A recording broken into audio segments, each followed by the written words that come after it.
What's up, everyone? I want to welcome you guys to another episode of the Nerdy Volume Podcast, y'all. If you guys are a new listener, welcome. If you guys are returning, welcome back. Today, we're going to be talking about our favorite Valentine's Day films. Let's get into it. Yeah. Turn it to 11.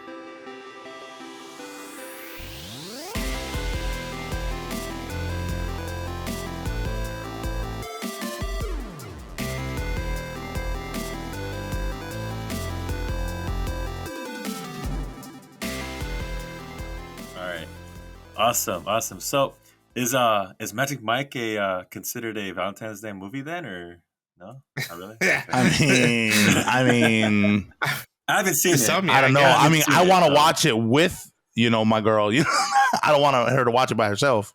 It's like, baby, we just watched that. I've never watched that, by the way. Well, neither have I. I think my wife has watched it. So I would have to ask her, but is there love in Magic Mike? I believe. I know there's a lot of. First I know there's a lot of coke in Magic Mike. There's a lot of drugs. Drugs. I don't like meant Dr. Pepper, the other stuff. No? Yeah, right. No, not that kind of coke. All right. Dr. Pepper, strawberries and cream. Coke. God, it's different kind of spices. Not those special 23. Nah. But no. So, speaking that it's, Valentine's Day we're talking about, what are, some things that you look for in a film that, it's like, we should watch this on Valentine's Day. What are some criteria? Let's have like 3 criteria that we look at or look for. Be like, that's a movie that me and wifey got to watch. I'll go first. So for me, I think what we look for is like the story behind it, because it's always like, oh, I'm that guy that has to get that girl because there's that girl walking past. Oh, she's walking past. I gotta go get her number. After I get a number, I gotta go wife her. You know what I mean? Like it's like your typical kind of like, the tropes. Yeah. So for me, I'm always intrigued by this story. Like, let's say, okay, they're from different cultures. They're from like different backgrounds, and the way they meet is it's maybe really unfortunate, but they're very fortunate that they met in the beginning. Stuff like that, and they have like story, and they have like substance behind it, not just like, oh man, I gotta go get that girl right there. I see her. You know what I mean? So, for me, it's like the story, the plot, and not so much of their appearance, because everybody's beautiful in their own way. So they come in and they just put in like whatever they feel is necessary for them to be loved, and whatever it is for them to love them. You know what I mean?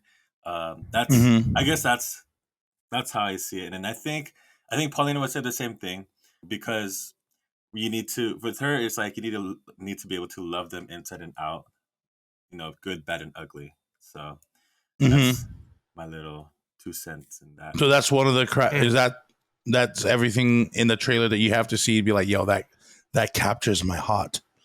Yeah. Right, and gotta be deep for him. Yeah, exactly. It can't be superficial. It can't be like on the outside kind of thing. It's got to be super deep, and it has to have some kind of a great substance behind it. Because if you run a film by me that's like, oh yeah, there's this guy that likes a girl, and then blah blah blah. Okay, you already know what to expect, So right. You want subtle like mystery. You want subtle mystery. Yeah, right? With some twists. I like the twists. That makes sense. What about you, Leo? I think the first thing I look for is it funny? Romantic movies on their own are not what I look for, really. Although there are some great ones, but I like rom-coms more than anything else. So they got to have a little bit of comedy in them, right? I agree. So that's for sure.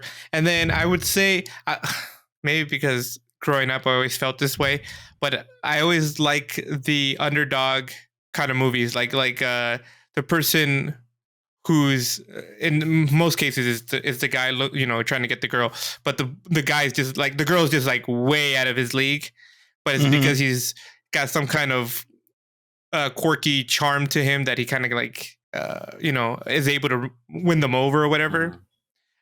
So that's like the other thing. I think those are really the only two things I look for. It's like I enjoy a movie that makes me feel like I have the possibility. I mean, I did, right? Now, obviously, I got married, but like when I was younger, it's like, yeah, because I've always thought myself as someone, below average growing up, right? I've never thought myself as an attractive guy or whatever. So seeing movies where the non-attractive guy gets that girl, all right, the underdog is able to get the pretty girl, is like, I was like, yeah, and if it's funny on top of it, even better. Yeah, and so I even would get or would watch a movie that's like especially like now in this day and age, maybe like it's the girl just trying to get the guy, instead of all those movies that are with the guy trying to get the girl, maybe the roles have reversed and the girl is like trying so hard to get that guy. Role reversal, basically. No, and that way works too. Yeah. I mean, it's just like I guess because I'm a dude myself, so I associate with guys more. But the underdog in general, right?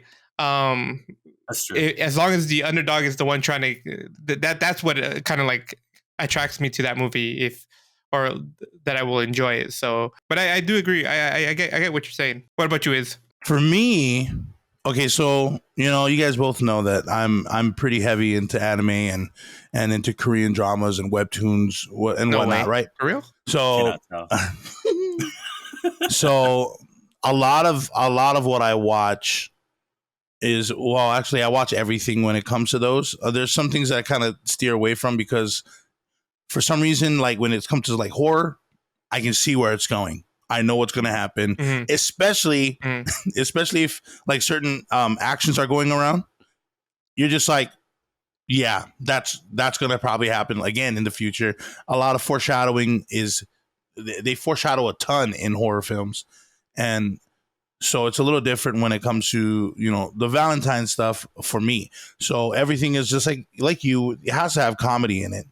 Otherwise, like, it's just lovey-dovey soap opera.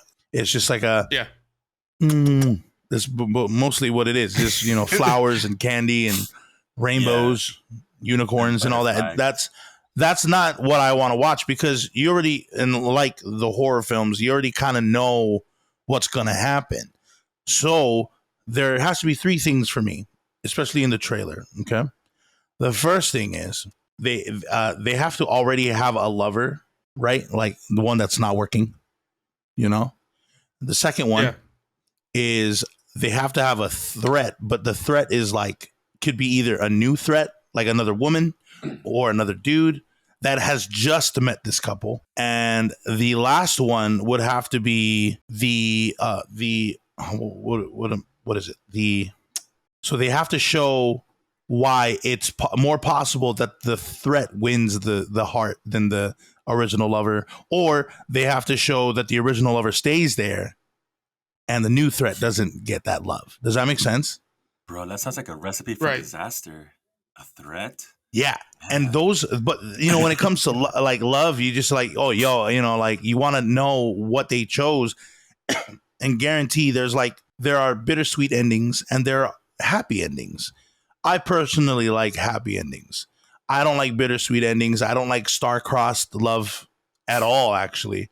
That's one of my pet peeves, so to speak.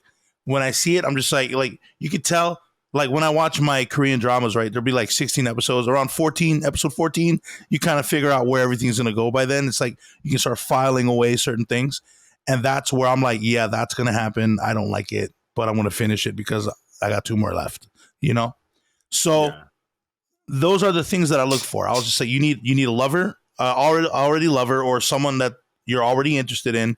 You need a threat for the main character or the main, I guess the main star of the show, whether it be the guy or the girl, and then you need a threat for the other party, and then you have to confuse the viewer or the one that's watching the trailer with the other person winning. Like right there, it makes a very good, idea of it. So it sounds like you got the main squeeze and you want the side squeeze to win. In the end, like, well, in the trailer, you want someone to win. Yeah, and they're not side pieces. Like this person's not dating both of them. That's why they're a threat. If they were dating both of them, they're not a threat. The main character is a threat at this point. So they're not like fully in, like, they're not like fully committed. Basically, they're just like talking and stuff. Right. So just imagine, just like, Jeff and Amy coming into town, but who is this lovely lady, Rose? She works at Jeff's, hotel, and all of a sudden, Amy's childhood friend all of a sudden moves next door, and he's a single bachelor that's now a billionaire. He is like, he used to be chubby, and like stuff like that. Like these two, you guys talked about underdogs, right? Can you imagine underdogs? The amount of just like what's gonna happen just makes it more like, makes you want to watch it more, and that's where the drama comes in. You know what I'm saying? Good drama and a rom-com. I mean, those are just guys. those are just I don't have a specific movie that meets all of that criteria, but there are a few. Let's choose one of the few movies I got going on. It is Just Friends with Ryan Reynolds and Amy Smart. Just Friends is about Chris Brander and I think her name is Jamie Palomino. They were best friends in high school. And Chris Brander was like a bigger dude, you know what I mean? Like he wasn't like this looker or whatever. He used to get bullied by Jamie Palomino's ex-boyfriend, who was, I believe, like the quarterback. And and so he ends up leaving town saying, like, I hate you all. I'm gonna be dope. I'm gonna be awesome. And he becomes an amazing talent scout, and he ends up dating one of the top talents in his company. Goes back home, and he realizes that he's still basically a buffoon. He just looks better and has a lot of money. And I thought that movie, Just Friends, just the trailer alone, be like, yo, let's go watch this, me and you, and let's, it was hard for me to find more of a mature version of like rom-coms with like the tropes that I like. It's just because like most of them are all teen stuff. You know what I mean? Teen stuff goes through that all the time. Adult stuff, like if you watch like Tyler Perry stuff, like that is a lot, like a super mature. Like there was one, I'll bring that up later. But Just Friends is the one that, that took the cake for me on what I look for in a movie for Valentine's Day, especially the opening with the I Swear. So yeah. Well, I mean, what movies have reached your guys' criterias? Wow, that was a good one. Mm-hmm. That definitely. You watched That was a good movie. Yeah, I think that's what Anna Faris. Yeah, it was a good movie. Anna Faris. Anna Faris. Yep, she was already the lover, and then the threat was Jamie Palomino, and then the other threat for Jamie Palomino was Dusty Dinkelman, who was another nerd at the school. However, he became a fireman and he jams the guitar. So like he had it going for him. So yeah, what do you guys got? What movies met your trope? I think my favorite, like, I don't know if it's my favorite, but it definitely always pops in my mind if I think of one, is 50 First Dates with Adam Sandler and Drew Barrymore. I love that movie. That's a nice one. I love that movie. I mean, I mean, let's just be honest. Like, just Adam Sandler and Drew Barrymore's chemistry when it comes to movies, they're so good together, right? So I just anything with them in it together is just great. Always. I have not seen a movie with both of them in it, and I'm just like, well, that was disappointing. So I for me, 50 First Dates, it's just like. And I think also, like, if I had to pick another criteria, because my two things that I said was like it kind of has to have comedy in it, which 50 First Date does. The underdog kind of has to, like, win the girl over, which, I mean, Adam Sandler kind of like an underdog, right? And then for me, I think the third thing for me would be that it's just the love that they have is like for real. Like it is so it passes everything. It's true love. It's like unconditional love, right? Yeah. Which that movie I think does it because it's like she can't remember anything past a day, and he, you know, he kept doing it every single day to. And they had kids together, and he kept recording them themselves and showing her every morning, hey, this is us, this is what we do. Going on. Yeah. You know, he he never failed in his love for her because of the mountains that they had to climb together. So I that's, to me, 51st Date is probably my favorite rom-com as far as I can think of, because it's really, if you ask me, oh, what do you want to watch in that kind of like genre, I would say 51st Dates. That's a great movie. Wow. Yeah. That's a great movie. Yeah. I've watched that movie like maybe like 6 or 7 times, and that's saying something for me because I don't really rewatch movies. Once I already know how the movie goes, I kind of like, okay, it's done. Yeah. So Now, 51st Dates. I don't know how many times I watched that movie, but it's a classic. It's a instant classic for sure. My first movie that I'm going to talk about, I think Leo would appreciate this one. Probably knows what movie it is. It's probably Hitch. It's actually Hitch by Will Smith. For real, that's a good one. Yeah, like I said, different backgrounds. That's up there. Different backgrounds, and if you look at Hitch's character, he's literally Cupid putting these two couples together. You know, the relationship expert kind of guy. He basically is doing that because he got pretty messed up over, you know, love in the past, so he's trying to kind of switch it back and make sure no one else feels that whatever he felt when he got cheated on and whatnot. And then Eva Mendes' character comes in, and what is she? She's a journalist. You know, she's the one that's like trying to find the dirt and scoop of every, you know, famous or popular person in town. And then the two fall for each other, and so she's mostly like thinking like, oh, you're the relationship guy, so you're just playing me and stuff. And she's like trying to find all the wrongs and stuff with him. And, you know, it's like that kind of movie is, I think it doesn't have Izzy's criteria to where, you know, there's another gal or a guy that's threatening them. But I think it fits Leo's bill with the fact that it's a comedy movie as well. I love Hitch. Hitch is so good. Yeah, it is one of my favorite movies as well. That's like one of the movies that I would watch a lot as well, like 51st Dates, you know. You got some comedy, it's got some, you know, some romantic, some parts where you cry, you know, so, you know, those are some good ones. That's a good movie that I want to start off with. Yeah, no, that's a good choice for sure. Hitch is it's definitely in my top 5. It's another movie that I've repeatedly, if I repeat any movie, it's a good movie. Top list, yeah. For me, like, like it's like, damn, that must be a really good movie because Leo has watched it more than one time. I've watched Hitch multiple times for sure. Same. That's a good movie. I watched all 3 of the movies that we've noticed. I mean, obviously mine, but even the two of yours. And I watched them. Just Friends. I've never watched Just Friends, but that's my top. That's my top right there. But yeah, you know, I've watched all 3 of our movies like more than, I believe, 5 to 10 times, and that's saying a lot because I don't really watch reruns anymore. When I was a kid, I would watch the same movie over and over. Like Warriors of Virtue, I watch it every time it was on TV. So, you know, like, you know, that's what it was. And, you know, earlier I brought up the more mature kind of movies, and I think you guys were with me when I watched this movie. It was a Tyler Perry Temptation movie. We were watching it at Jay's house. I believe it was at Jay's house. Yeah, it was the most trifling movie. It was crazy. That movie is, wow. It's a love story, but it's a dramatic love story.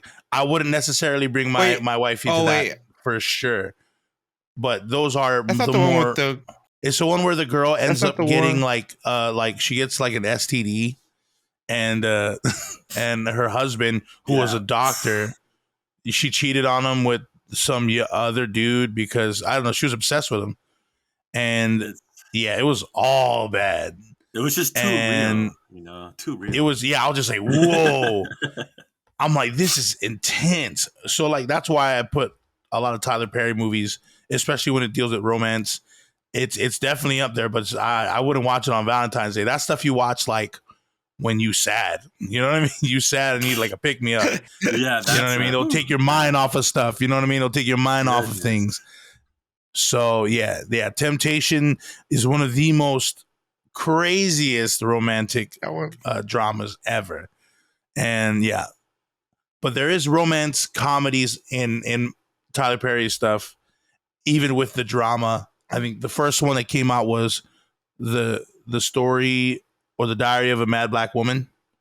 Mm-hmm. That was where the girl, her husband, cheated on her. Then he basically kicked her to the curb, and then at the end he ends up getting like paralyzed, or like he can't walk anymore. And the woman that he was with leaves him. And at church, at the end of the movie, she ends up helping him to praise. And I'm like, that's crazy. That was like one of the, that's a nice movie. I don't think it was supposed to intend that they got back together, but it was supposed to show that she had grown from, being that crazy chick that got kicked to the curb to this mature woman who can forgive. And I'm just like, I mean, I get the message, but those are very powerful romantic movies, So for sure. Yeah, I agree. I don't think I've seen that movie, but I the second one, the Diary of a Mad Black Woman. Yeah, that's a good movie. That's a good movie. It's better to watch the plays because the plays got music. They sing in between. You know what I mean? So uplifting scores. I don't really enjoy too much seriousness. In my romance, but I will say probably I say that, but probably another movie that I do enjoy, and it may be a cliche, right? Because a lot of people enjoy this, right? Is The Notebook. I like The Notebook, and once again, I think it has to do. The third criteria is the running person in this one is like, because she's the one who has Alzheimer's, right? In the end, I think it was her. I haven't watched it in a while. She has. She's the one that has it. Yeah. Right? But he loved her until the end. Until the end, and I was like, you see, that's because that's kind of how I want to be. I mean, I hope that me and my wife will be that way for till one of us dies. But that is when I think of the like what love really means. It means to love that person unconditionally. We all have faults. Yeah. We all come short.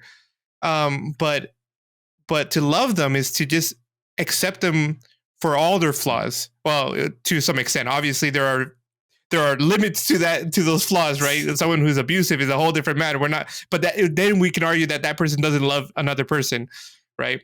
But I mean, I'm a person who I have a short temper, or I get annoyed really easily, and my wife loves me anyways. And on the other hand, my wife, she has her things, like she likes to jump topics, and I'm just sitting there going, what in the world are you talking about?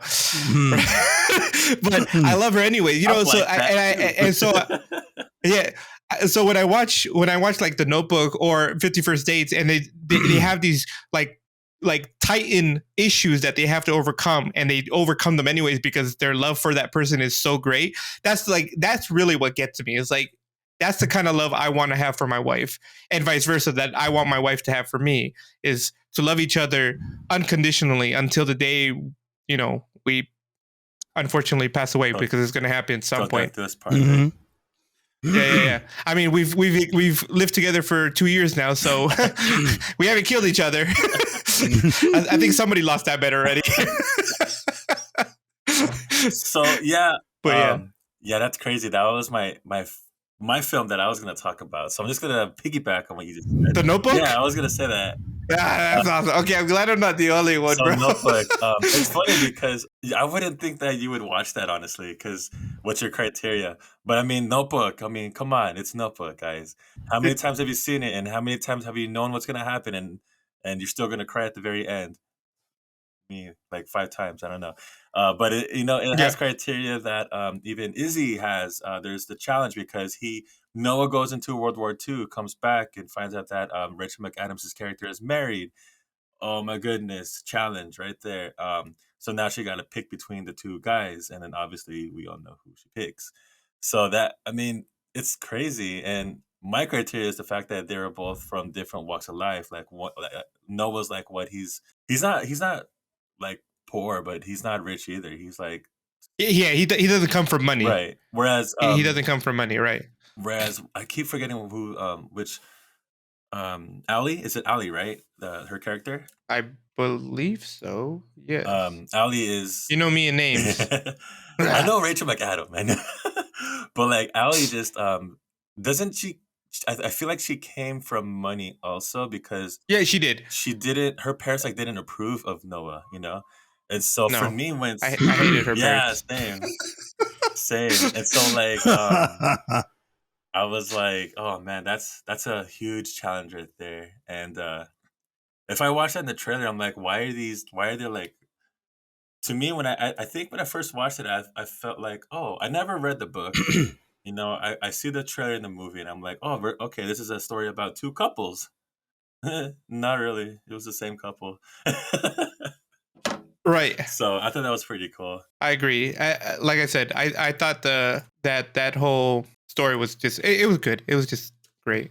I agree. Yeah. So since Leo took my third one, I just piggybacked on it. I'm going to oh man, I don't know how you guys are gonna feel about this one. I'm gonna say Titanic, 1997 Titanic. Come on. Yeah. I mean, it's not. I guess in this case, the threat wins. Yeah, exactly. The iceberg. That's a huge. No, threat. I didn't think about the iceberg, but that's a great one. It did win. It did win.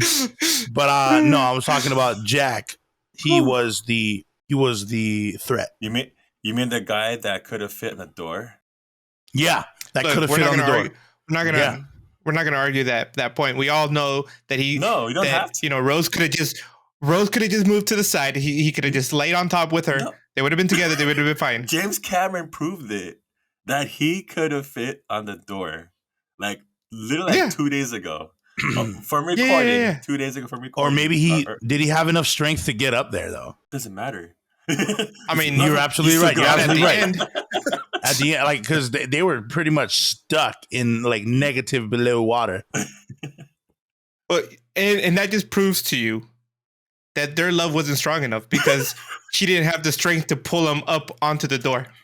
Right. So this whole time, Adam Sandler would have been able to do it. Roses the whole time was like, Ryan Gosner, whatever the heck his name is, would have been able to do it. You have to say it right. Yeah. We have Ali ladies would have that been able to do it. Gosling. I know. Gosling. My bad. Gosling. His name is really hard for me to say. It's Gosling, guys. I don't know. Really? Yeah. Right, break it down. Gosling. No, I mean, no. I'm just saying. But no, yeah, he could have. Their love story, would have been able to do it. Okay, that's what I'm saying. Wasn't she married?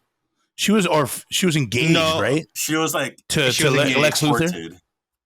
Yeah. She was being courted by Lex or Luthor. Billy Zane. Excuse me. Billy Zane. Billy Zane. Yeah. She was trying to get recruited to the Legion of Doom, I think. So. What do you want, Billy Zane? He's the best Lex Luthor, in my opinion. Gosh, he's crazy. That guy. He looks crazy. Just look at him. Oh, okay. But yeah, that's. Yep. I mean, he got all the criteria met right there. The threat, not the iceberg. Jack, There's only one. Well, I guess there's a very slight threat to Kate Winslet's character.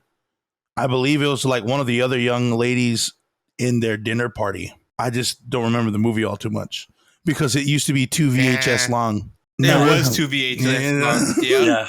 When that came out, I was just like, yo. Yeah, it was like this big. the box I can't. Dude, there's two VHS long. You ready for Titanic Part 2? What? Part 2, like the second part of Titanic. Literally. Mm-hmm. Yeah, that was huge. But yeah, that one is on my list. Even though So it's I mean, long it's movie. okay. It's an okay movie. yeah, I like the song. I don't Wait. like. I'll say that the only reason why I'm not a big fan of that movie is because Jack dies in the end, and I hate endings that end tragically. No Notebook. So, well, Yeah, true, tragically. but not really, because they aged. They were old when she died. She didn't die when she was young. She was. I mean, they That lived is a long true. life together. Yeah. You know, even though she probably didn't remember it. So now, You know, the later part of her life. yeah. But they lived their life together until they were old. So I mean, they were it was So fulfilling. Rose basically lived You her know? life saying like a woulda, coulda, shoulda, woulda kind of thing. You know, like what would happen. she did Woulda, coulda, and She you did shoulda. She did it. Well, I'm she pretty did sure it her now. and did Billy it. Zane's character, like I believe they did not go with it, and I forgot why it was funny. I read an article way back. I want to say like a couple years ago, maybe like 3 or 4 years ago, and they were saying that Billy Zane's character was just a little toxic, but not out of the norm of men at the time, right?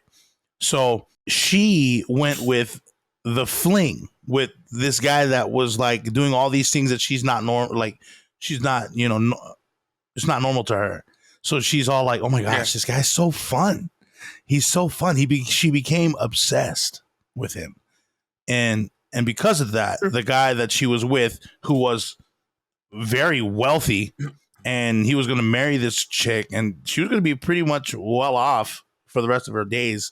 And I mean, granted, like whatever he did to her to make her feel obsessed with another dude, it was definitely his fault. Still, though, like it's kind of messed up. You're supposed to be with this guy, but then maybe it was a political marriage. Who knows?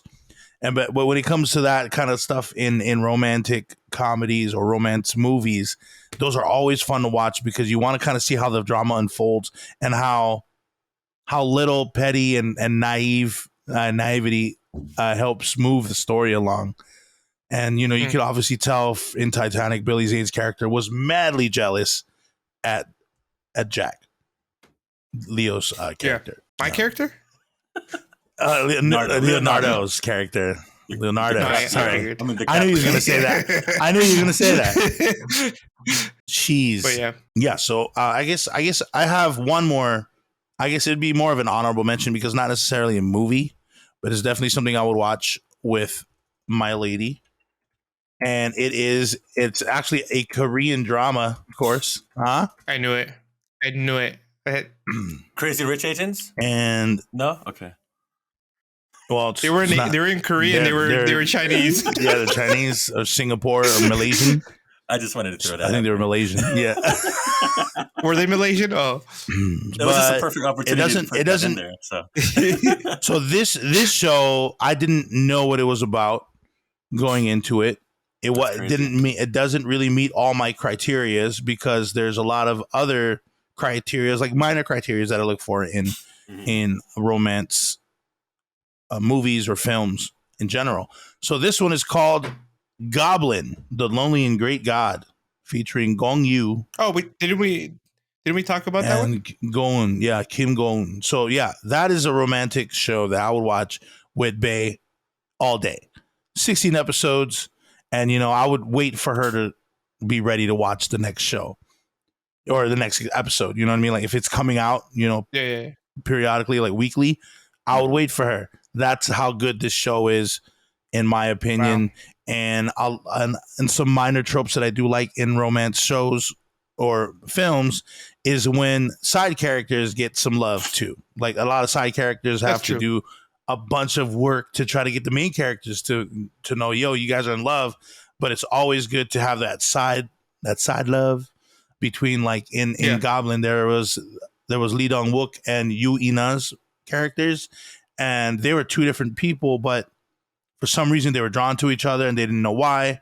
And then the Goblin character, Shin and Untak, they also had the four main characters all had something to do with each other, and it all dealt with the reason why Goblin was there. And I thought that was a really cool story, and the way that everybody was able to kind of come together, it really it's such a good show. I need to watch that one. Oh, What was the that's name right. You of said the you didn't movie watch it. again? What was it again? It's called Goblin, or I guess Guardian, the Lonely and Great God. Okay.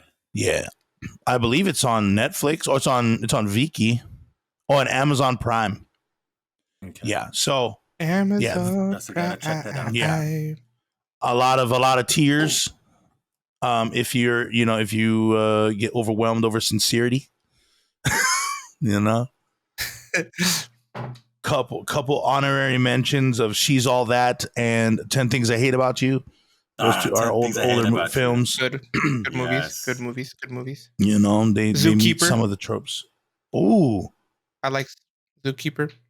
you know, Crazy Rich Asians. a lot of good was films out there. actually, my Crazy Rich Asians was good. I like that one. That was a good movie. I was not joking about that one. No, that was a good Oh, movie. that's a great thought it movie. was great. That was yeah. but Yeah. it felt more like not necessarily a romance, but more like approval of parents. Yeah, like I mean, that was it's got definitely everything. the main thing. It's got the Oh challenge. yeah, it has It's everything. got the breakup. There is no threat besides the parents. No. Or the parent. Yo, that's a threat, though. The Well, actually, mom. any woman is a threat to the main girl in that show. But Yeah. there was a threat to Gemma's character. Yeah, the it was, cousin? his ex, right? I don't know who he got. What? No, that's his cousin. The main guy's cousin.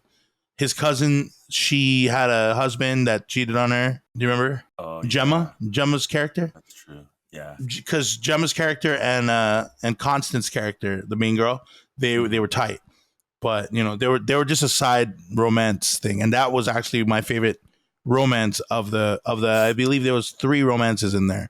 There was the 2 best friends that was getting married. There was the main characters, of course, and then the cousin Pigling. Yeah. She didn't have a love.